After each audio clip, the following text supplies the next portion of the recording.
G'day YouTube, Warbles on a lot here. A video about Delta variant COVID versus mask discipline. I wore this mask yesterday, and since sunrise it's been getting an ultraviolet bath on its right side. Now, carefully holding it only by its elastic string, I've just turned it over so we can get an ultraviolet bath on the other side. So I'm going to irradiate both sides of the outer cover of the mask with ultraviolet, because ultraviolet light, strong ultraviolet light, it kills viruses, and the outer surface of the mask is the surface that I like to think is the contaminated surface, because I like to think that I have not been exposed to the virus thus far.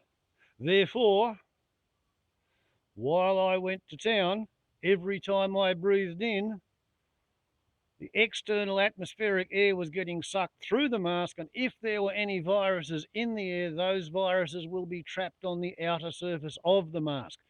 That's how masks work to protect the wearer.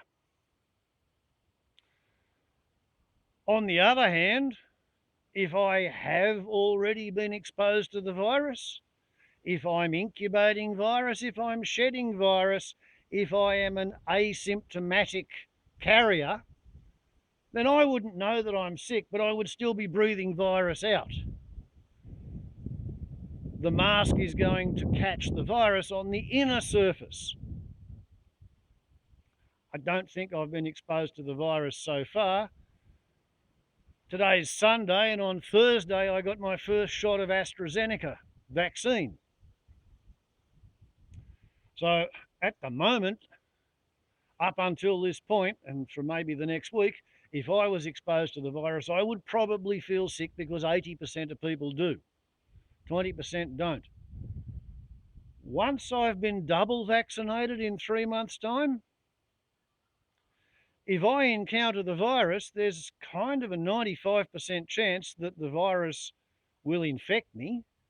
It will be able to replicate in me, but I won't feel sick, because my immune system has been educated by the vaccine, and it will be able to deal with the virus well enough that I don't feel sick, or not very sick.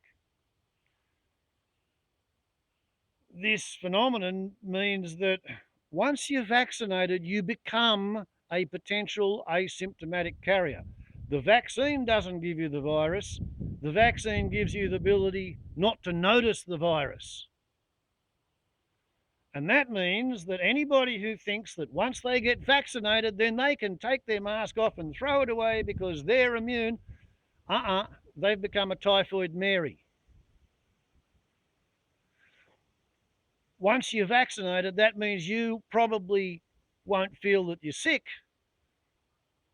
It means you almost definitely won't die if you catch the virus, but it means that you'll be perfectly capable of wandering around the place, shedding virus and infecting all of those people who are not vaccinated, for whatever reason. There's another side to this, of course. If you're secretly in favour of killing your opponents, you might choose to get yourself vaccinated and then deliberately not wear a mask. Because the current figures are that over the last month, out of everybody in the US who has died of coronavirus, 99.2% of the dead were unvaccinated. And meanwhile, there is a direct one-to-one correlation between what percentage of an American state voted for Joe Biden and what percentage of the population in that state is vaccinated. So if 67% of a state voted for Biden, 33% of that state is unvaccinated. If 55% of the state voted for Trump, 55% of that state is unvaccinated. The variant Delta that we're currently dealing with at the moment, as of 2 weeks ago, it was making up 85% of all the COVID in the world. It's really got a bit of a run on. Whereas the original Wuhan COVID-19, each infected person was infecting about 1.3 other people. And then I think it moved up to 3 people with variant Alpha. Don't know what Beta and Gamma are like, but I think they were a little bit up the chain. Currently, people with Delta variant are infecting 18 other people. 18. I've heard eloquent, learned microbiologists, virologists, epidemiologists suggest that the Delta variant is approximately 1,000 times more transmissible, more contagious, more infective than the original Wuhan variant. So we get to the situation where masks matter. They matter a lot. You might have noticed that thing I've got sitting over there on the dashboard of the car in the ultraviolet bath. And mind you, the ultraviolet bath is only stage 1 of a 2-stage process. Once it's had an ultraviolet bath on both sides of its outside, then I'm going to take it and I'm going to spray it with isopropyl alcohol. Hey, whoopsie, I lied. I'm spraying it with 60% ethanol. Presumably it's got something else in there that prevents people from trying to, I don't know, spray it into a cup and drink it. But anyway,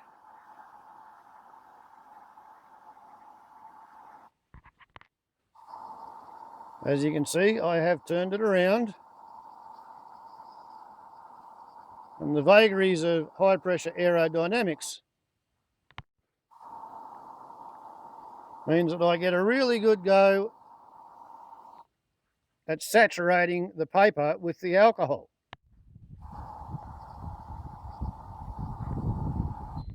And of course, normally I wouldn't do that in quite as much wind, and I'd have one hand on the mask and I wouldn't use quite as much of the Glen 20. But for the purposes of the illustration, that shows you how I am contriving to re-sterilise the $5 at per each N95 barrier nursing infection control masks so that I can reuse them and not send myself broke.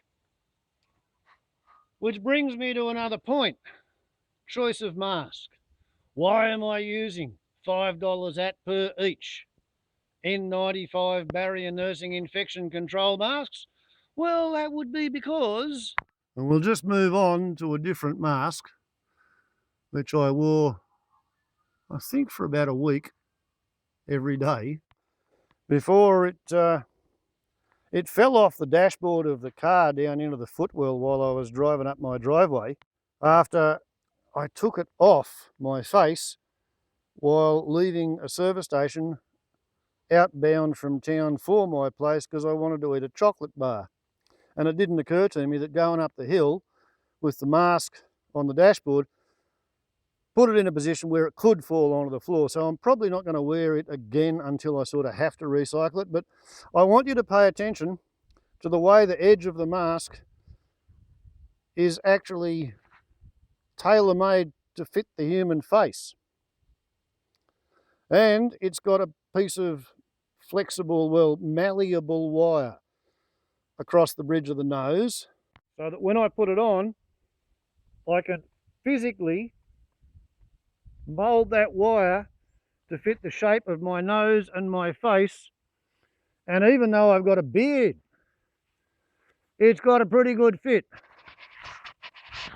And the beard hairs all lay flat against one another. And okay, yes, technically I probably should shave the beard off, and if I were working in a COVID ward, that's what I would do, but I would then be a little bit concerned about abrasions and cuts and nicks to the face while shaving and whether that's going to let the virus in. I'm not working in a COVID ward, I'm merely trying to protect myself and society. Now you can see When I breathe in, the mask gets drawn in onto my face. 2 days ago, I was in town at the post office, and a person who I used to think was moderately intelligent walked up to me wearing no mask, and he said to me, "Oh, can I give you a tip?" And I said, "Yeah, what's that, Steve?" And Steve said, "If you get them bloody elastic bands that go over your ears and you cross them over," he said, "that'll put a big bulge in the mask and it'll form a passage for the air to go in and out, and it'll be easier for you to breathe."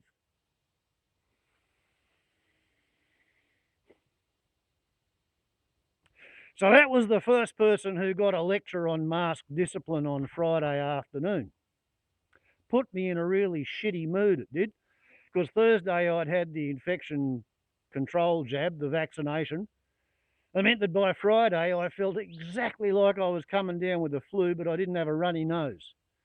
Muscle aches and pains, joint aches and pains, listless, lethargic, didn't want to do much, felt slightly febrile. Not much of a pain in the arm, not much of a reaction at the injection site. But anyway, he got told. I explained that the reason I'm paying $5 a mask is because I want to keep his COVID on the outside of me mask. I want to keep any COVID I've got on the inside of me mask. And that's why I pay $5 a mask. And he looked at me and he sort of got the message that I thought intellectually he was lower than snake shit. And he just shrugged his dumb-ass fucking shoulders and turned around and walked back off to his car. And then I got on with me day.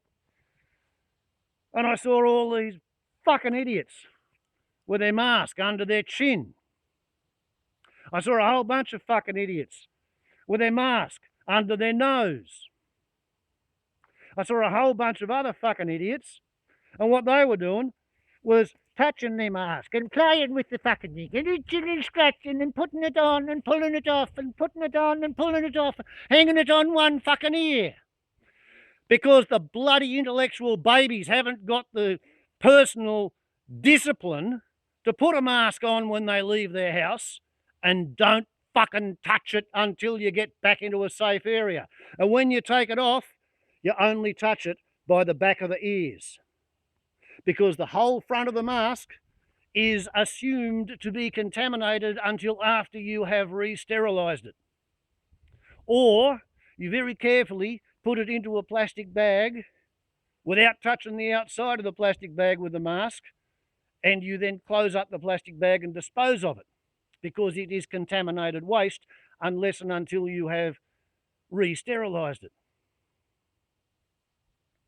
And then, after being primed by all this shit, at a service station, because my phone doesn't have the app on it necessary to get the big square barcode, I paid for my fuel, and I said to the bloke, "Where's your bit of paper for me to sign in?" Oh, he had to reach over behind the counter and get it.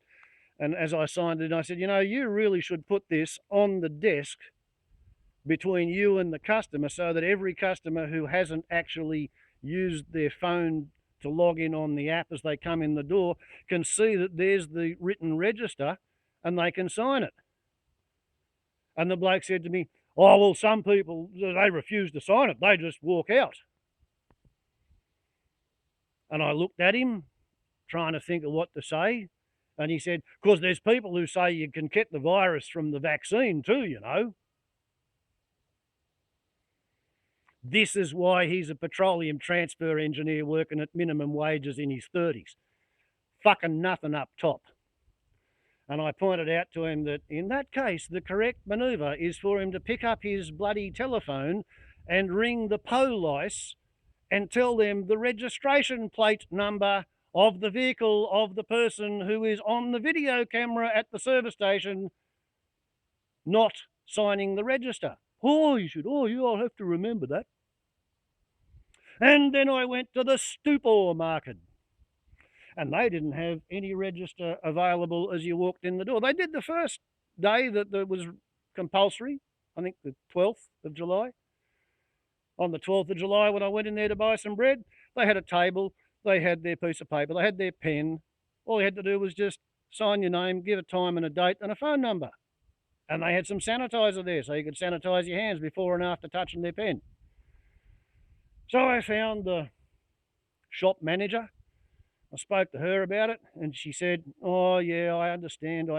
She said, I did have it out there on a table the first day, but I got so many complaints from people who refused to sign it because of the privacy. Oh, their phone number was beside their name, and it was in a public place, and they're so fucking far up themselves with their overcompensated inferiority complex and their sense of self-importance that they think that somebody actually fucking gives a shit what their phone number is and their name. They visualise and fantasise the world as being full of people who are looking for that information. The only people who want to know their name and their phone number are the contact tracers who want to tell them that they've been exposed while they're shopping in that venue. So we commiserated, and while we were commiserating about the stupidity of the human race, I watched a geriatric woman pull her mask off, pull a bottle out of her handbag and have a swig of the mask, because on a rainy day in Glen Innes, in the middle of bloody winter, she's so dehydrated she just had to have a drink while walking through the supermarket. Oh, the poor little old geriatric.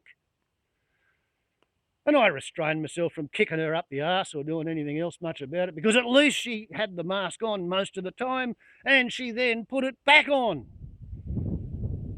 But what a fucking ill-disciplined little old geriatric bitch I was looking at. Couldn't give a shit about her own health, couldn't give a shit about anybody else's health. She just wanted to express her freedom to pull her mask off in a public place during a pandemic. So I kind of got on with the shopping and paid at the register and signed out and went outside and loaded the stuff into my car and got my mother's shopping list and went back in there. And in the delicatessen there was another lady, and she had a primary school age kid, and the mother and the primary school age kid, they're both wearing their mask. And there was a fucking teenage daughter as well, see? And the teenage daughter, she had a mask under her chin, and she had the biggest bloody mega can of Red Bull or some bloody energy drink in the one hand.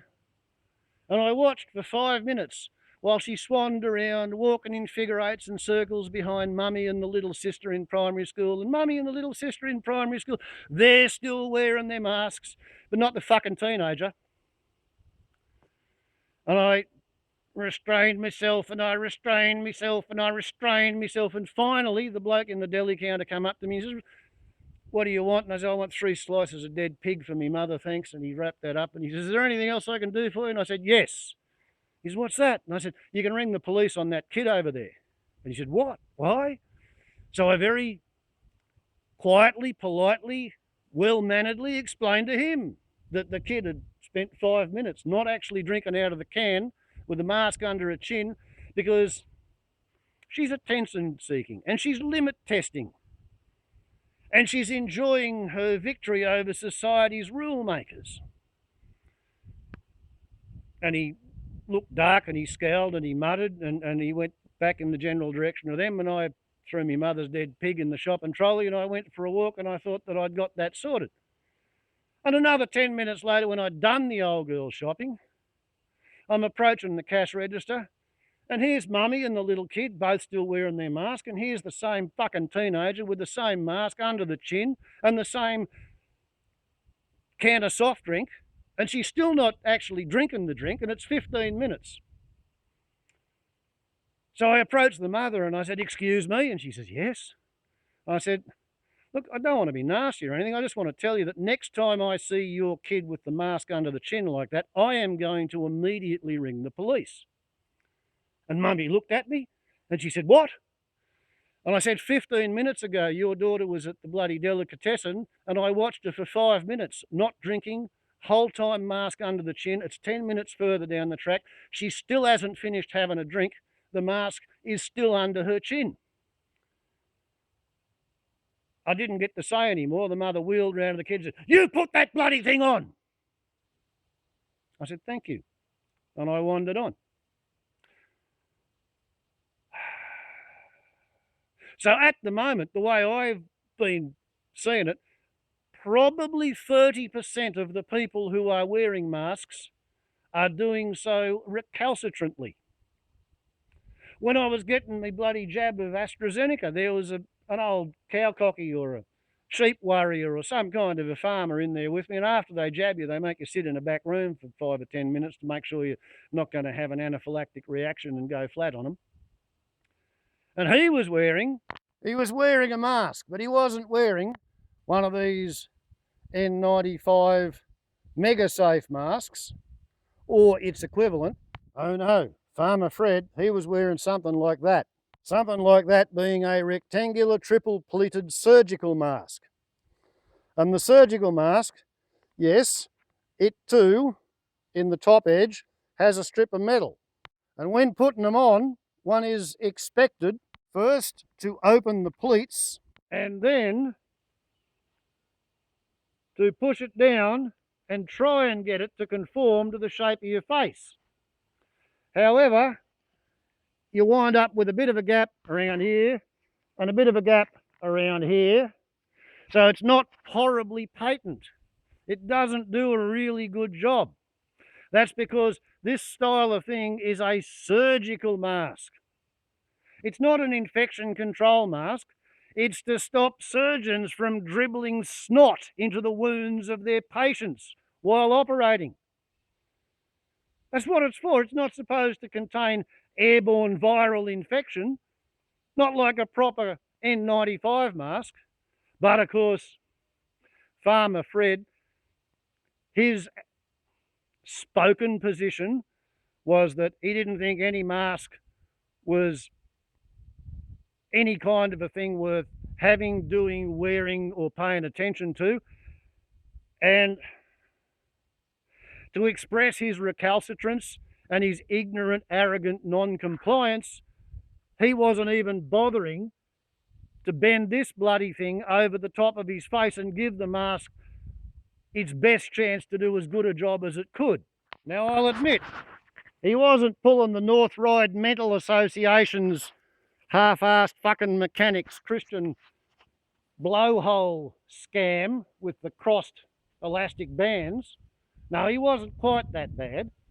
He wasn't quite that non-conformist and radical and recalcitrant. Oh no, Farmer Fred's version was to publicly proclaim his congenital, murderously suicidal fucking stupidity by not even attempting to use the little bit of metal to conform to the shape of his face, and simultaneously not bothering to open the 3 pleats to give the front of the mask any chance of conforming to the shape of his face.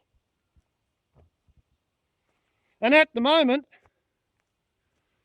I have not yet begun walking around with a camera and getting a video record of these fucking idiots and posting it to YouTube. I have not yet begun ringing the police on every single one of them I see with their mask worn like this, or their mask worn like this, or their mask worn like this, or their mask worn like that. I haven't done that because at the moment I'm a polite mask discipline Nazi. I'm not yet an in-your-face mask discipline Nazi. But you know what? When people in my hometown start dying from this shit, I may start walking around and punching every fucking nose I see exposed to the public gaze.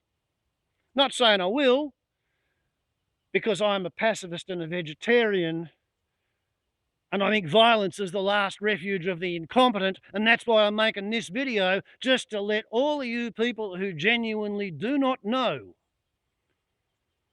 that small details matter, and that when we're dealing with a pandemic virus which is mutating and coming up with new improved mutant strains about every 2 or 3 months, literally the only way that humanity has of getting on top of the bat eater's lament virus is hard lockdown, rigid quarantine with no exemptions, social isolation, and for those times when you do have to go out in a public place, really fucking good mask discipline.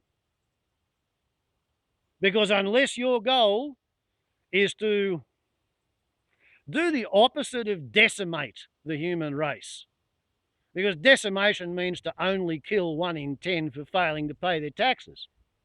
It's a Roman legal term of punishment. It is a sentence of the court to be decimated. You know, the soldiers turn up and make everybody line up and they shoot 1 in 10 of them, and then they fuck off back to the barracks and get drunk. That's what happens when you get decimated. Yeah. We're probably going to lose 90% of humanity when the bat eater's lament virus crashes the economy and nobody fucking knows how to feed themselves if they can't go to the supermarket. All the truck drivers who are going, oh, boo-hoo, sob, I don't want to have to take time out of me day to get tested before I drive out of me fucking red zone contaminated area and swan across the fucking countryside, farting fossil fumes into the atmosphere, making anthropogenic global warming worse. Oh no, I want to drive around Sydney honking me fucking horn because I'm upset. The pricks in the building industry. Oh, boo-hoo, how you shouldn't lock down the building and construction industry because we have consistently propped up the economy. It's not the fucking point, you dickhead. The 3 removalists who drove from bloody Western Sydney down to the Victorian border, through Victoria, into South Australia. They unloaded shit in South Australia and then came back via all kinds of fuel stops and eateries after one of them had been told he had a positive corona test. The 4 different bloody removalists who decided to leave Sydney after one of them had already got a positive fucking test result, and the law says you get a positive result, you're not allowed out of your house. Oh no, they drove to fucking Orange and got picked up at Molong by the cops. And they're all blue collar working class fucking singlet. Oh, I got to make me fucking money, mate. You know, I don't care if I kill half the state. And why is Australia in this situation? Well, that could be because we locked down pretty hard in the original state. We locked our borders down. And then our government decided to go to sleep at the wheel and order one kind of vaccine, set up for making that vaccine here in Australia, and that turns out to be the one vaccine that unless you're 60 or over, and I'm 60, there's a tiny, weeny, infinitesimally small risk that you might get a blood clot. And therefore, our fucking prime muppet, Scott Morrison from marketing, he said, oh, well, you know, yeah, we've got all these vaccines that nobody wants to have, but, you know, it's not a race. It's not like it's important or anything. You know, like we don't have much COVID in Australia. For a whole year, we had not much COVID in Australia. You know what bloody Canada did while Australia was sitting on its ass with its thumb and its bum and its fucking mind in neutral? Canada went out and bought about 12 doses for every one of its citizens, every different fucking brand of vaccine they could think of, and they got 2 or 3 doses of each. And once they vaccinated all their citizens, then before the doses run out, they offered them to anybody else in the world who wanted the vaccines. Did Australia act like that? Oh, no. No, not the fucking Liberal Party, not the National Party. What they did instead was castigate the Premier of Victoria because he had a couple of big outbreaks. In the first one, they tried not locking down hard, and they didn't lock down until they had 70 fucking cases a day. And out of that, they got so much community transmission that at one point it went up to 700 cases a day, and they had 111 days of hard lockdown for Melbourne, the capital city, just in order to quash that. And I think that was Wuhan original. That wasn't even the fucking English alpha, let alone Delta.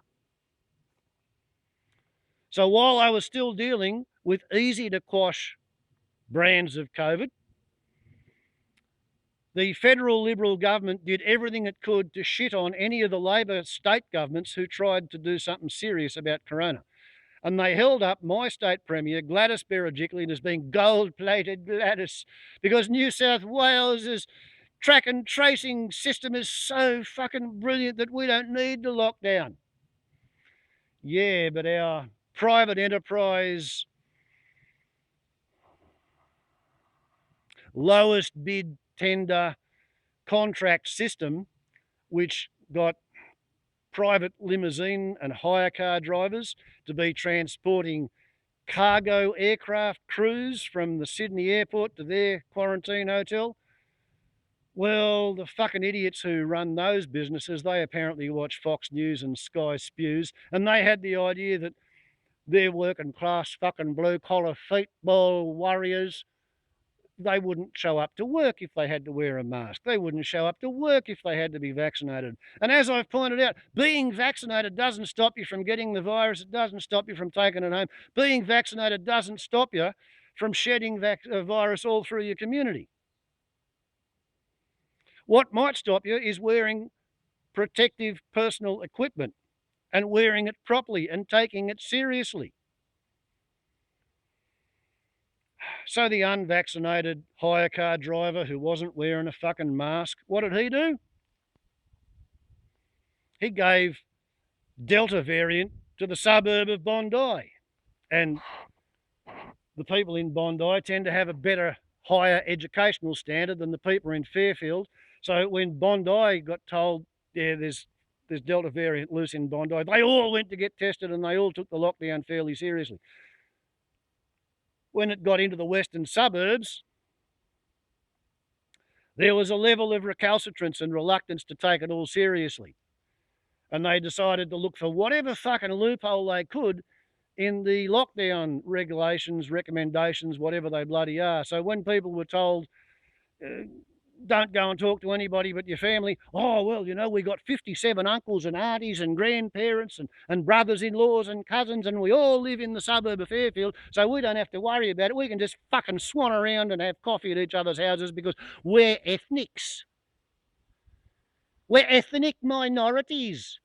And we're fucking immune from all of that shit, because if you say that we have to do what we're told, we're going to pull the race card and we're going to say it's discrimination. That's what we'll fucking do, because we don't care.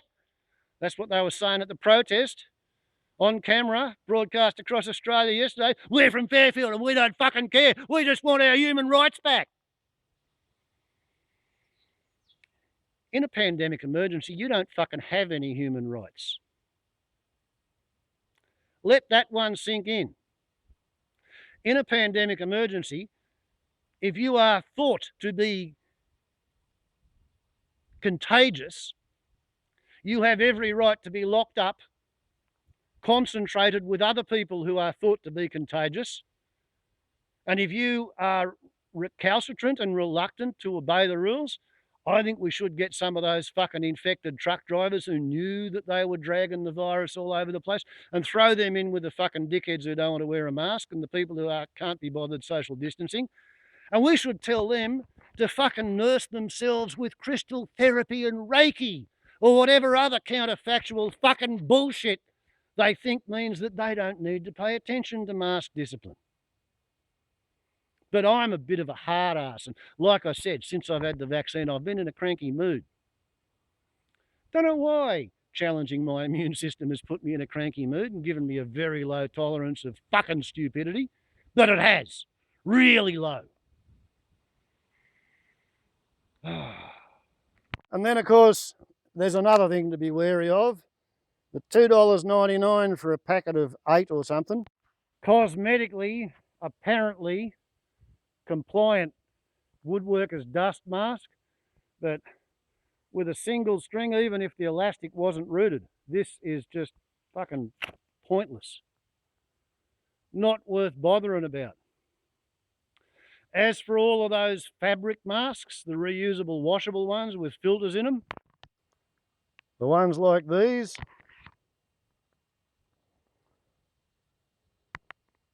well, let's just have a look at them, eh? Well, it has a certificate of Chinesium describing it as a textile mask non-medical. 96% cotton, 4% elastane. It got a pass on its inspection by the Jiandong Yang Ding Da Leather Company Limited. Dingzai Village, Qianzhang Town, Dongyang City, Zhejiang Province, China. Store in a dry and ventilated environment. Complies with FZT 73049-2014 standard and meets the specified quality standard approved for delivery. Doesn't say what it's actually good for. It appears to be made out of the same sort of stuff that cotton underpants are made from, probably 2 or 3 layers. And there is absolutely no possible way that the space between the weave of the cotton is anywhere near as tight as the weave on the paper disposable mask. Aside from that, there is no metal contour forming nose bridge material in the fabric mask. So to be honest, apart from the fact that there's nothing to seal up here and there's nothing to seal around here, it might meet legal requirements to keep your face covered, but it's not going to do jack diddly shit to stop anybody who's got the virus from blowing it out through the edges of the mask or through the weave of the fabric. Once again, it would be a good surgical mask.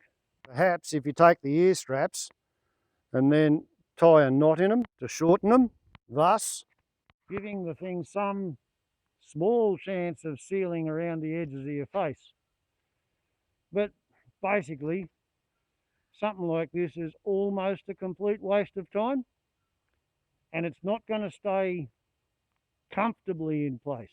This is going to be the sort of thing that constantly annoys you enough to make you want to adjust it.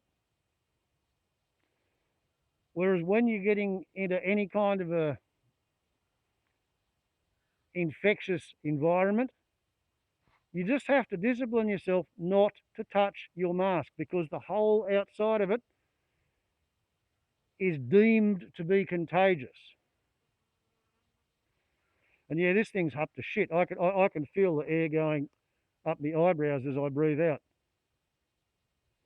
Not worth doing. And there's one other type of mask that's really should be outlawed on the streets as far as infection control, although they're really, really, really good for firefighting. And that's the kind of mask which is also designed to stop particles down to 2 microns, which does have a metal nose bridge, but which fits pretty well. You know, it's manufactured to fit around the edge of your face.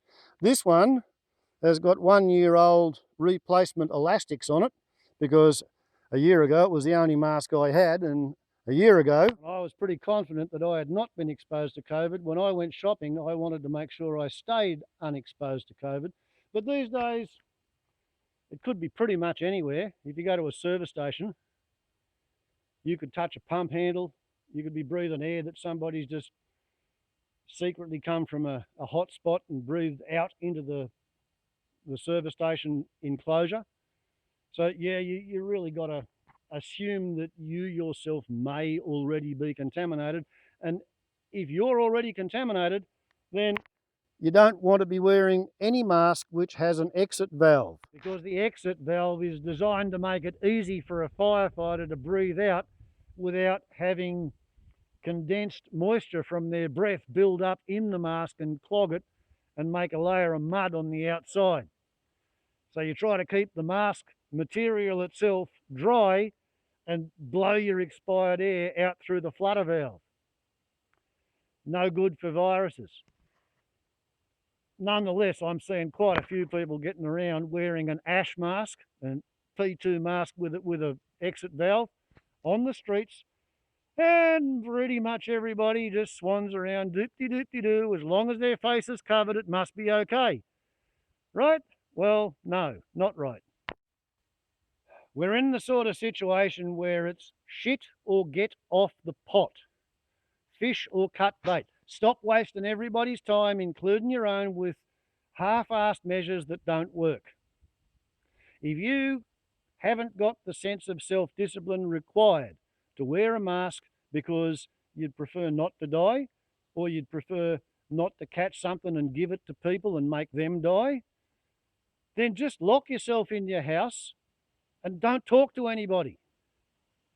If you want to go out in a public place to get supplies, then get yourself a mask which is actually designed for the job and which will therefore be capable of doing the job. And here's a really good indication that your mask is worth doing. Put a pair of fucking glasses on with the mask, and if the glasses fog up, then your mask is leaking. Just think about that. If your glasses fog up on top of your mask, then your mask is not worth a pinch of goat shit to the compost heap. Get real or fuck off. We are no longer in a situation where hubristic, ignorant, arrogant idiots can ignore the facts of life around them, because if we let them do that, they are putting all of humanity at risk. And because I've got more friends among the kangaroos and bent-winged pipistrelles and wallabies and wallaroos than I have among humans, I'm probably torn between the two positions. You know, on the one hand, I'd really like it if humanity could stop fucking trashing the biosphere. On the other hand, I'm a human, so I don't really want to see humans extinguish themselves. But, you know, we have extinguished a lot of other species. Maybe it's just our turn. What do you reckon, eh? Maybe we should go over and ask a Walleroo, the one who's been paying attention to all this and wondering what the hell her pet human is thinking.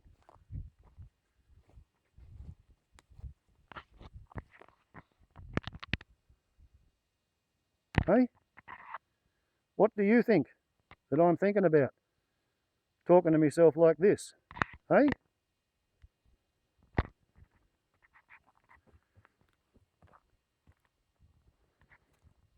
Hey, what's your idea?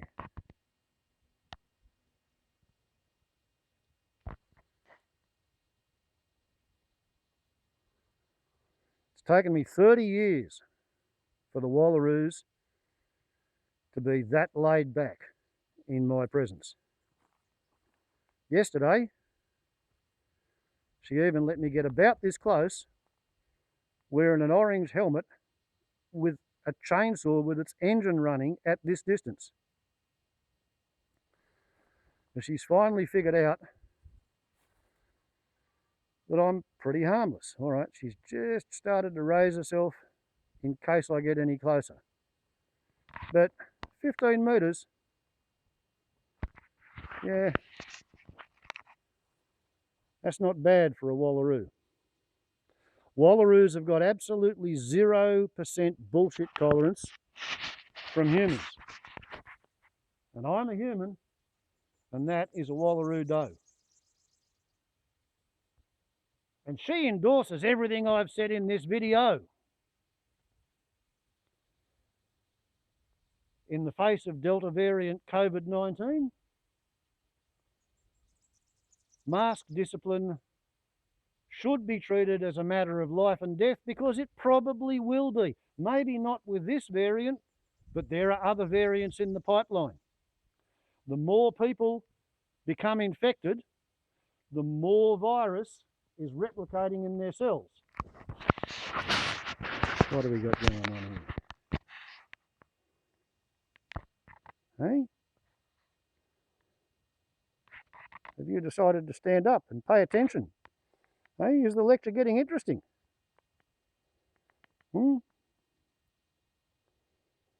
Yes, fascinating, isn't it? Anyway, as I was saying, the more people who've got virus replicating in their cells, then the more chances the virus has got to mutate. And when the virus mutates, it's just like throwing the dice. Maybe it'll be an unfavourable mutation for the virus and that virus will die. Maybe it'll be a favourable mutation for the virus and that virus will be 10,000 times easier to catch than the original Wuhan bat eater's lament virus. We just don't know. But truly, the way to have squashed this would have been to lock the whole friggin' world down a year ago. Or perhaps if the Chinese had shut down all airline transport as soon as they first noticed that they had atypical cases of pneumonia in the Wuhan province. But we didn't do that. So therefore, the virus is winning. The virus is winning because too many people insist on having a soft lockdown. Too many people insist on going into the soft lockdown late. Too many people constantly demanding that they have, quote, certainty. I want certainty. Oh, I want certainty. Otherwise, me business plan, me profit forecasts. Oh, there is no fucking certainty, you idiots. Your whole busyness plan for the past 12,300 years assumed that we lived in an environment where there was a surplus that could be over-harvested so you could drag it to market so you could sell the surplus. Well, that doesn't exist anymore. There's bugger all environmental surplus lying around waiting to be exploited anywhere on Earth. And now we live in an environment where humanity is being trained to be afraid of travellers. A traveller is a fucking zombie who's trying to kill you and your family because they've come from somewhere else and you don't know what the infectious state of wherever they come from actually is. If you see someone that's a local within your neighbourhood and you know they weren't sick last week, they probably aren't sick now.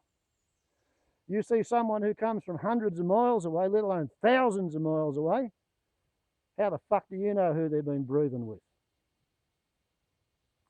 Humanity is being trained to be afraid to travel, trained to be afraid to gather.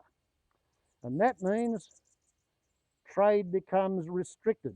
And that means anybody who thinks they're ever going to get back to what used to be considered economically, quote, normal, you know, flying halfway around the world to break your leg for your holidays, for the fun of it, going to Aspen, Colorado to slide down a snow-covered mountain, going to New Zealand to fall off planet Earth, mountain climbing, going to Bali to catch, you know, multi-drug resistant syphilis or gonorrhea on a clap-catching expedition. All that shit's got to stop for multitudes of reasons. Because the IPCC says we've got to cut fossil carbon emissions to the atmosphere by 100% by 2050. Right? 30 years away, 29 years away. And once we commit to that, then what are your targets for 2030? Because that's only 9 years away. All of these factors mean we are never, ever, ever going to go backwards. You know, we don't have a time machine. When COVID's over, we're not going back to pre-COVID conditions. When World War I was over, we didn't fucking go back to 1914. When World War II was over, did we go back to 1936? Before China was invaded by Japan? We bloody well did not. Time flies like an arrow, fruit flies like a banana, and none of it flies backwards. Get serious. Shit'll get off the pot. Mask discipline matters. If you're one of the recalcitrant fucking idiots who can't wear a mask, stay home. Just fucking stay home. Don't go out there on the street. It's not a matter of personal choice. You don't get the right to choose to kill your next door neighbour with your recalcitrance, with your unwilling to live in a universe composed and governed by facts. You get the right to have your own opinion, you don't get the right to have your own facts.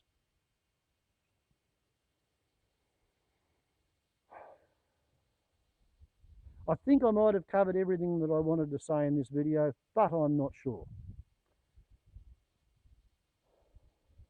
If I think of anything, I'll make another video later. maybe on hand washing. Whole different topic. And now, because I have been wearing this mask, it might be contaminated on the inside. So it's going to get its ultraviolet bath treatment too. And then it'll get its Glen 20 spray as well.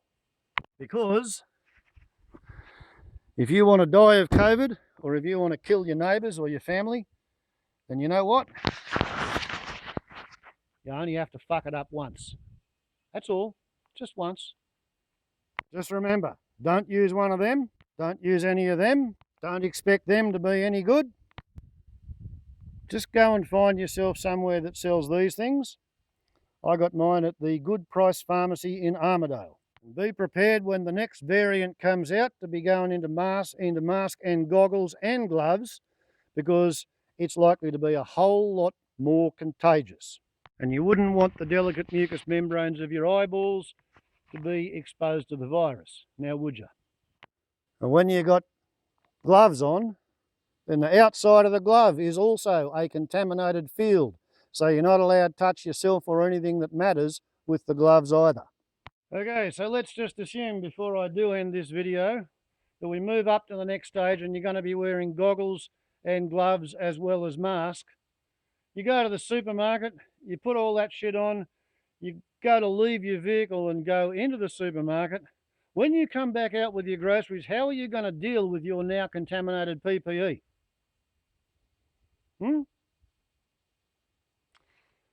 Consider this idea. Hang a plastic bag on the wing mirror of your car. That's where you're going to put your mask, perhaps, unless you're going to wear it all the way home and stick it under the windscreen like I have.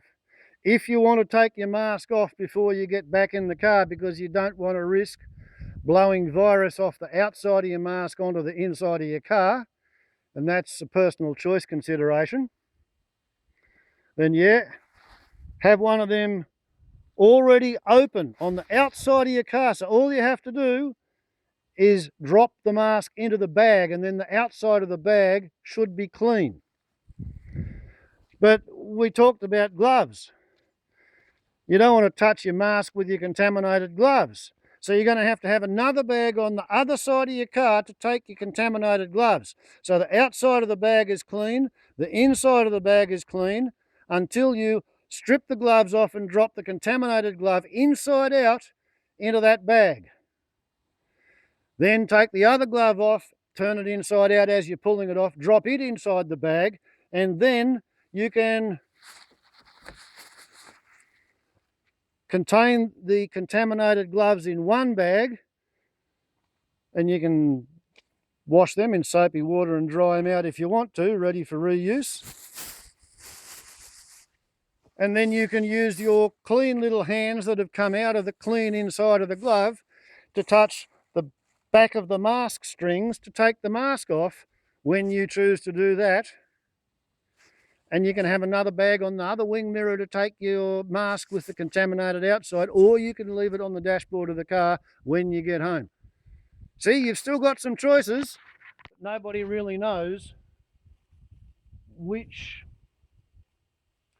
regime of which choices is going to prove to be the most effective. That's the glorious thing about evolution. Nature runs all the possibilities simultaneously, and the ones that don't work die out. So start thinking about it, because I don't think this is going to get any better. It's probably going to get more threatening, scarier.